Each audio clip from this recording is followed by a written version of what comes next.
Jake Lonergan. Mind following me over to the office so we can have us a little chat? Wouldn't do that if I was you. The film opens on a harsh, desolate landscape where a man suddenly awakens, clearly injured and disoriented. He has a deep wound in his side and a mysterious metal device locked around his left wrist. Nearby on the ground lies a photograph of a woman, suggesting a connection he can't yet understand. As he struggles to his feet, 3 men on horseback approach him along with a dog. They attempt to capture him, but he reacts purely on instinct. In a swift and brutal fight, he kills all 3 attackers, takes clothing from one of them, mounts a horse, and rides away with the dog trailing behind him. His identity and past remain a complete mystery. He eventually arrives at a small frontier town and enters what appears to be an abandoned building. Suddenly, a man named Meacham confronts him at gunpoint and takes his weapon. When Meacham asks for his name, the stranger realizes he can't remember it. It becomes clear that he has lost his memory entirely. Meacham has him lie down on a table and carefully stitches up his wound, introducing himself as the town's preacher as he works. Their calm is interrupted when a gunshot blasts through the window. Both men step outside to find a reckless young cowboy named Percy firing wildly into the street.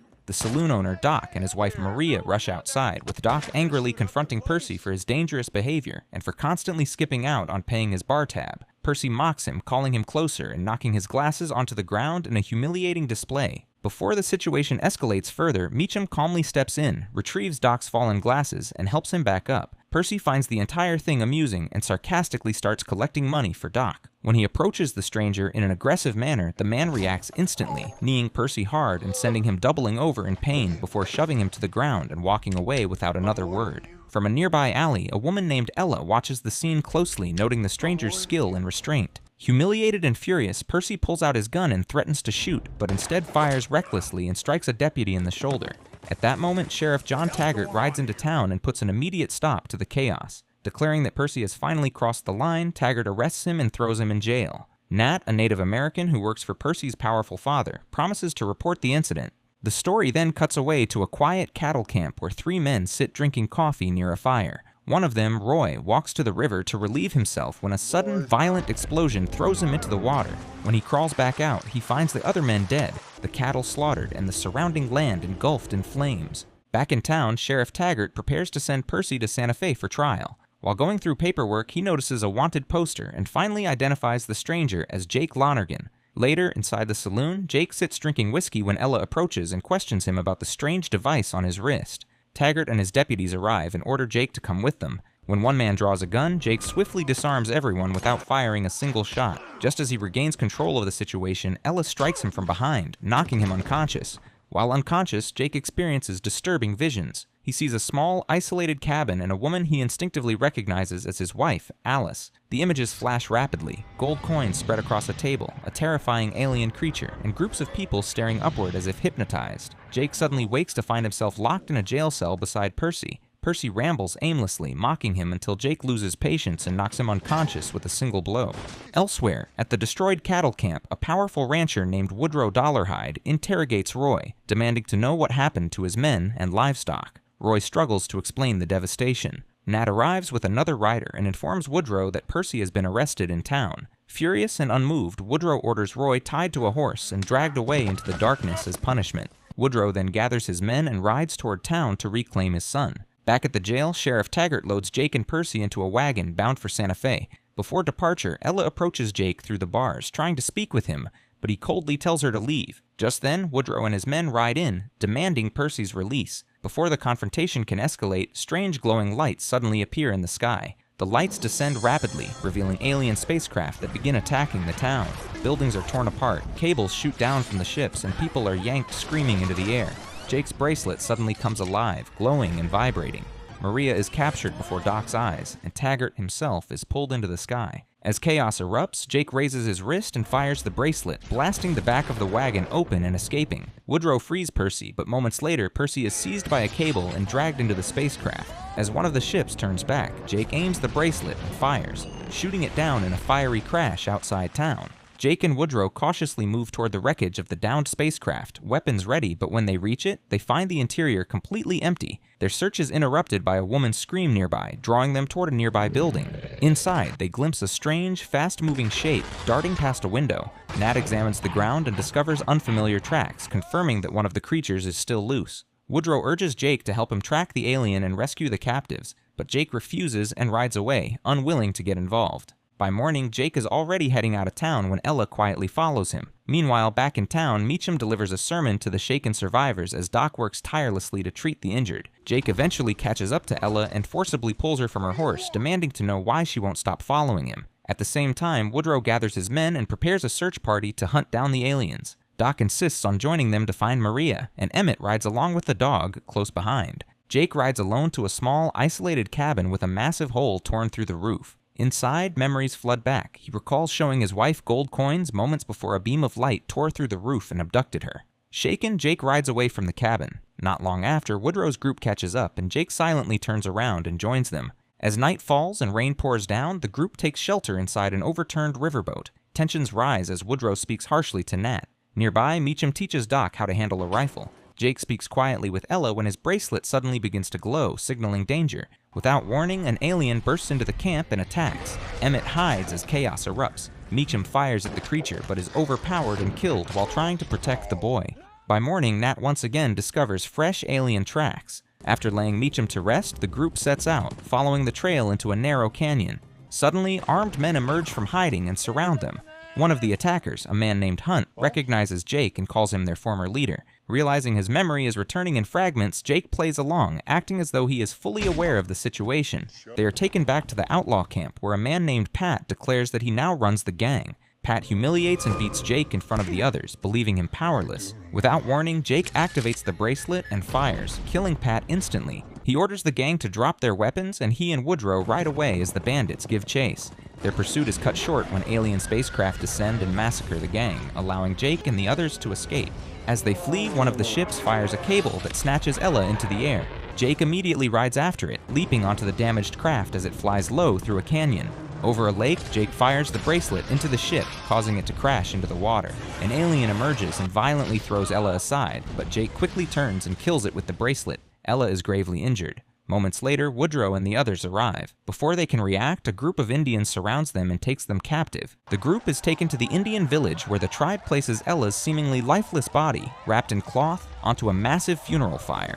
Woodrow angrily protests, arguing with the chief when suddenly the flames surge higher. To everyone's shock, Ella emerges from the fire completely unharmed. Jake rushes forward and wraps her in a blanket, stunned by what he's witnessing. Later that night, everyone gathers around the fire as Ella speaks fluently in the tribe's language. She explains to the chief that she is not human and comes from a world beyond the stars. After hearing her story, the chief agrees that his people will join the fight against the aliens. Ella explains that Jake is the key to finding the alien stronghold, but Jake admits his memories are incomplete. The chief offers a solution and gives Jake a powerful medicinal mixture to restore his past. As the medicine takes effect, Jake's memories come flooding back. He remembers being held inside the alien mothership, watching helplessly as his wife was experimented on and ultimately killed. He recalls an alien implanting a device into his body, only for Jake to tear it out, slash the creature's face, steal the advanced bracelet weapon, and escape the ship. With his memories fully restored, Jake finally remembers the exact location of the alien mothership. Jake, Woodrow, Ella, and the Indian warriors travel together toward the location of the alien mothership. From a distance, they watch as two smaller spacecraft arrive and dock inside the massive structure. Seeing the scale of the enemy, it becomes clear that their current numbers are not enough to launch an attack. Without explaining himself, Jake suddenly rides away from the group, leading everyone to believe that he has abandoned them. Jake heads back to the Outlaw camp, where Hunt and another gang member named Bull are arguing over stolen gold. Jake steps in and speaks to them with authority, convincing the gang to follow him one last time, not for money, but to fight the aliens. Reluctantly, the Outlaws agree to join him. Back near the mothership, tensions rise when the Indian chief refuses to allow Woodrow to lead his warriors. Nat speaks up in Woodrow's defense, telling the chief that Woodrow is an honorable and capable fighter. Just then, Jake returns with his old gang riding behind him. Their arrival shifts the mood, as the combined forces now believe they finally stand a chance. That night, the Indian warriors perform a ceremonial war dance. Watching this, Woodrow begins to see Nat with new respect and understanding. Nearby, Ella quietly tells Jake that her time is running out and that she will not be around much longer. The two share an intimate moment together, knowing what lies ahead. By morning, the entire group mounts their horses and rides toward the alien mothership, fully prepared to face the final battle. As the attack begins, the Indian warriors take up strategic positions along the surrounding high ground, ready to strike from above. Below them, Jake leads Hunt, Bronk, and several others toward the base of the massive alien mothership. The three men climb the ship's exterior carrying dynamite. Once they reach the entrance, Jake lights the charges and throws them inside before they all rush back down just as the explosives detonate. Moments later, the blast forces the aliens out into the open and they begin firing aggressively at the attackers. While the battle rages outside, Jake and Ella locate an alternate underground route leading into the mothership. Crawling through the tunnel, they discover the interior chambers where the aliens are harvesting gold and transferring it into their machinery. Back outside, Woodrow is knocked from his horse during the fight and is nearly killed until Nat intervenes, lassoing the alien and pulling it away. The creature overpowers Nat and fatally wounds him. Woodrow tries desperately to save him, but it is Doc who fires the final shot that kills the alien. With his last breath, Nat tells Woodrow that fighting beside him was always his dream. Moments later, the Indian chief rides into the battle and joins Woodrow. Side by side, they continue fighting through the alien forces, cutting down enemies as the chaos intensifies. Jake and Ella make their way deep inside the alien mothership, where they discover rows of human captives suspended in a hypnotic trance. Ella urgently warns Jake not to look directly into the blinding light above them, but he glances upward anyway. Acting quickly, Ella fires at a massive glowing structure, causing it to rupture and spill a strange liquid onto the floor. One by one, the captives awaken from their trance. As Ella works to free them, Jake holds off approaching aliens, using the bracelet to eliminate anyone who comes near. Outside the ship, Emmett is cornered by an alien but manages to stab and kill it, saving himself. Back inside, Ella tells Jake that all the prisoners have been released. Without warning, she turns and runs deeper into the mothership. Jake chases after her as she explains that the only way to destroy the ship is to take the bracelet to its core and detonate it from within. She removes the bracelet from Jake's wrist, reprograms it, and steps into a portal that he cannot enter, leaving him behind. Jake is immediately attacked by aliens but manages to escape. Inside the ship, Woodrow arrives just in time to save Jake from being killed. Together, they sabotage the gold extraction machinery, triggering explosions throughout the structure. They race toward the exit as the ship begins to collapse. Meanwhile, Ella reaches the heart of the mothership. Holding the bracelet against her chest, she activates it. High above the battlefield, the alien ship erupts into a massive explosion, lighting up the sky as it is completely destroyed. As the alien mothership erupts into a massive fireball in the sky, the Indians and former outlaws erupt in cheers. The captives begin reuniting with their loved ones. Emmett is reunited with his grandfather, the chief embraces his wife, Woodrow finds Percy alive, and Doc finally holds Maria again. Amid the joy and relief, Jake stands apart from the celebration, watching quietly as everyone else finds their way back to someone they love. Jake later returns to the small cabin where his life once changed forever. He places flowers inside to honor the memory of his wife. A hummingbird appears, hovering briefly before flying up through the hole in the roof and disappearing into the sky, as if offering a silent farewell. Jake mounts his horse and rides away alone once more. Back in town, the saloon is filled with laughter, music, and celebration as people drink, dance, and pay with gold recovered from the alien ship. Even Percy seems transformed, humbled by everything that has happened. Woodrow steps inside, calls Percy out, and announces that the next round of drinks is on him, drawing cheers from everyone inside. As the festivities continue, Jake rides into town one last time. Woodrow offers him a place at his side, but Jake respectfully turns him down. The two men share a quiet understanding before Jake turns his horse and rides out of town, continuing his journey alone. And that is how it ended. Make sure to like and subscribe for more videos like this. Thanks for watching.